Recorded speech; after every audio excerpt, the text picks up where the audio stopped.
A person whose home's fridge was filled not just with food, but with dead bodies. A story which does not end after the murder, it only begins then. This is not just the story of a killer. This is the journey of a monster who survived by hiding the deaths of 17 people behind the mask of a normal boy. This is the story of Jeffrey Dahmer, a name which has been written among the most deadly serial killers of America, a hunting devil who not only killed the corpses of his victims, but preserved their body parts, ate them, and kept their pictures with them. From 1978 to 1991, this man killed 17 young boys, one after the other. But his first murder, that was the most horrifying because a monster was born on that day. So let's start from the day that started a story written in blood in American history. June 18th, 1978. Jeffrey Dahmer's first murder. Starting date, time, year of crime involved. It all began on June 18th, 1978. A warm summer evening in Bath Township, Ohio.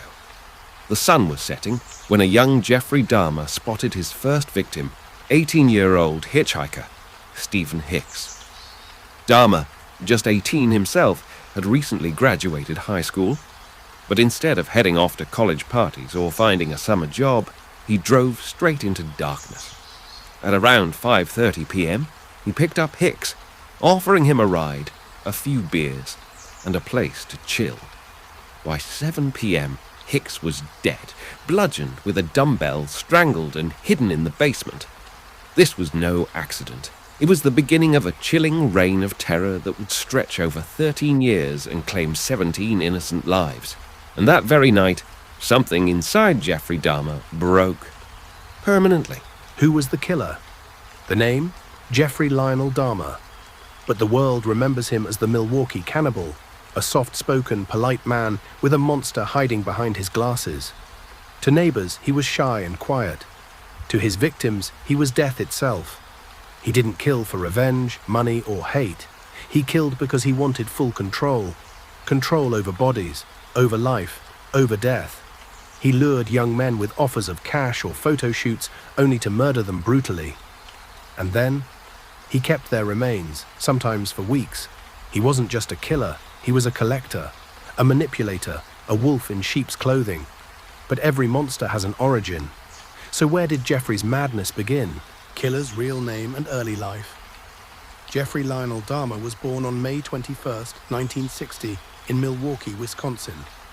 His father, Lionel, was a chemist, and his mother, Joyce, struggled with anxiety and depression. From the outside, the Dahmers looked like a normal middle-class family, but behind closed doors, fights, emotional distance, and a child growing colder by the day, Jeffrey was fascinated with dead animals. He'd collect roadkill and store the bones. At just 6 years old, he began showing signs of detachment. His only joy came from anatomy books and taxidermy kits. By the time he turned 10, he was already fantasizing about controlling others, about what it would feel like to own a body. But childhood obsession soon turned into something far darker. Killers, mental health, and childhood trauma. Jeffrey's mind was a storm from early on. His mother's frequent hospitalizations and emotional instability left him craving attention. But instead of love, he found isolation. His father, though intelligent, was emotionally distant. Jeffrey was left alone with his thoughts that turned darker with time. He developed fantasies of complete domination, sexual, violent, disturbing. He began drinking in high school, sometimes even bringing alcohol to class. Teachers noticed, but no one intervened. He admitted later that he felt like something was missing. That missing piece? He tried to fill it with death. Diagnosed later with borderline personality disorder and schizotypal traits, Jeffrey was not insane, just broken beyond repair. And what happens when a broken mind meets the opportunity to kill? It begins. When, where, and how did the first murder happen? It was June 18th, 1978. Jeffrey Dahmer had been left alone at his family home after his parents separated. That's when he picked up Stephen Hicks, a friendly hitchhiker heading to a rock concert. They drank beer, listened to music, talked for hours. But when Hicks said he had to leave, something snapped. Dahmer didn't want to lose him. He grabbed a dumbbell, hit him from behind, and strangled him. It wasn't planned. But once it happened, Jeffrey felt something powerful, something addicting. He said later, "It gave me a sense of total control." Hicks became his first victim, the first of many, and now that he'd crossed the line, there was no going back. Exact time, date, and location of murder? The murder happened on Sunday evening, June 18, 1978, between 5:30 and 7 p.m. The location? The basement of Jeffrey Dahmer's childhood home at 4480 West Bath Road, Bath Township, Ohio. The house was isolated, surrounded by woods, perfect for hiding secrets. Hicks was killed in silence. No one heard the screams. No one suspected the horror unfolding beneath that suburban roof. And for 13 years, that home kept its secret. Until Dahmer confessed, no one knew that the first blood had been spilled right there. And what he did with the body next was even more horrifying. Who was the victim? Stephen Mark Hicks was just 18 years old, a kind, music-loving teenager from Coventry Township, Ohio. That day, he was on his way to a concert when he accepted a ride from a stranger. He didn't know that stranger would be his last. Friends described him as cheerful, funny, and full of life. He had plans, dreams. He wanted to be a teacher one day. His parents reported him missing when he didn't return home, but the case went cold. For years, Stephen was just a face on a missing poster. Until 1991, when his killer finally confessed. But Stephen's death wasn't the end. It was the beginning of a bloody legacy. What was the method of murder? Dahmer's method was brutally simple. He waited until Hicks was relaxed, distracted, then struck him twice in the back of the head with a 10-pound dumbbell. When Hicks collapsed, he used the bar to strangle him until he stopped moving. The killing was silent, efficient, but what followed was more disturbing. Dahmer stripped the body, stared at it, admitted he was aroused. He kept the body overnight, then began cutting it up. The murder wasn't fueled by anger, it was fueled by obsession, control, possession. The act wasn't just about killing, it was about keeping.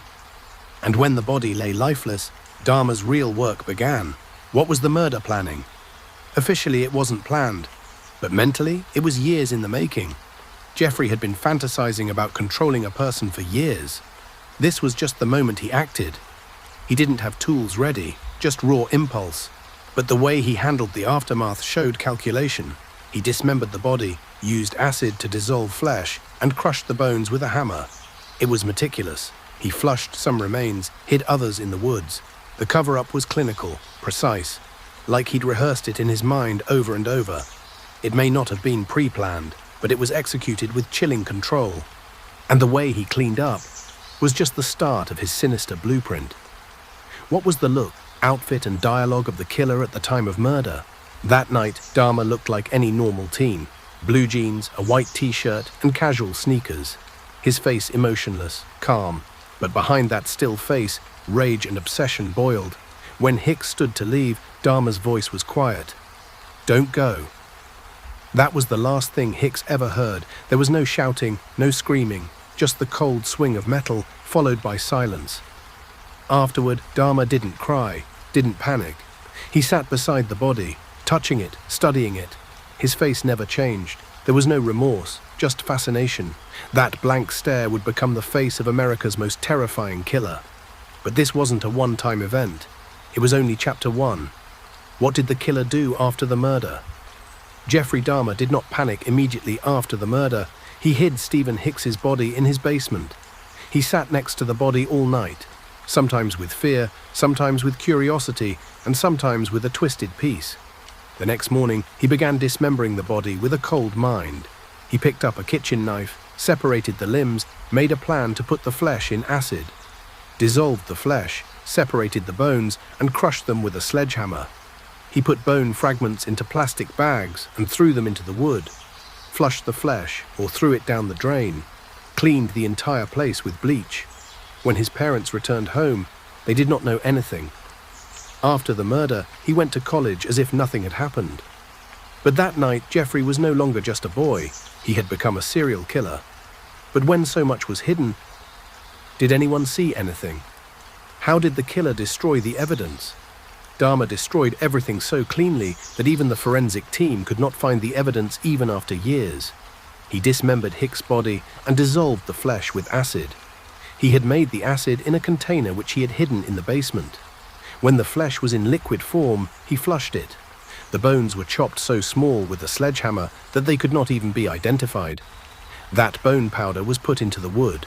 The murder weapon, the dumbbell, was cleaned with bleach. Blood stains were scrubbed. Not a single fingerprint, clothing, or even a hair strand was left. Jeffrey put on gloves, sealed the bags tightly. And the biggest thing, he didn't say anything to anyone.